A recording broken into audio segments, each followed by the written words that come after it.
Pronoun. সেই personal স্পেসটি হলো প্রোনাউন। প্রোনাউন মানে কি? প্রোনাউন মানে হলো সর্বনাম। সর্বনাম কি? যে শব্দগুলো আমরা নামের পরিবর্তে ব্যবহার করে থাকি। নামের পরিবর্তে কি ব্যবহার করে থাকি? যেমন আমি যদি বলি রহিম একজন ভালো ছাত্র, রহিম প্রতিদিন স্কুলে যায়, রহিম সময়ের মধ্যে স্কুলে উপস্থিত হয়, স্কুলের পড়ায় রহিম খুবই ভালো, স্কুল ছুটির পর রহিম স্কুল থেকে বাড়িতে ফিরে আসে।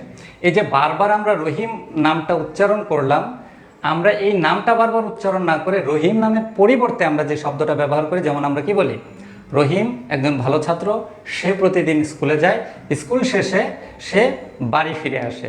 এই যে রহিম নামের পরিবর্তে আমরা সে শব্দটা ব্যবহার করলাম, এটাই কি? প্রোনাউন। যেমন এই প্রোনাউনকে অনেকগুলো প্রকারভেদ করা হয়েছে।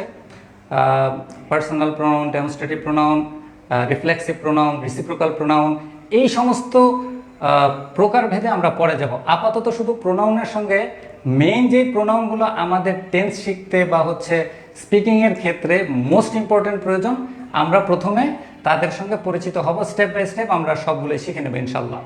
চলো, প্রথম প্রকারটাই হচ্ছে পার্সোনাল প্রোনাউন।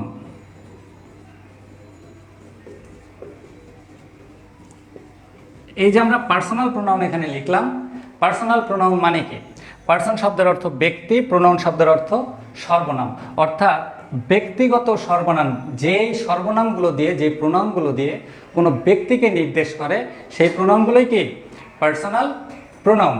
ওয়েল, চলো আমরা পার্সোনাল প্রোনাউনের একটু ভিতর দিয়ে ঘুরে আসি। পার্সোনাল প্রোনাউনগুলো কি কি হয়? 8 ধরনের পার্সোনাল প্রোনাউন হয়। যেমন I, we, you, you, he, she, it, they. এই 8 ধরনের পার্সোনাল প্রোনাউন হয়ে থাকে। এদের মধ্যে আবার কিছু প্রকারভেদ রয়েছে। যেমন পার্সোনাল প্রোনাউনের মধ্যে যেমন হচ্ছে subject pronoun, possessive pronoun, object pronoun.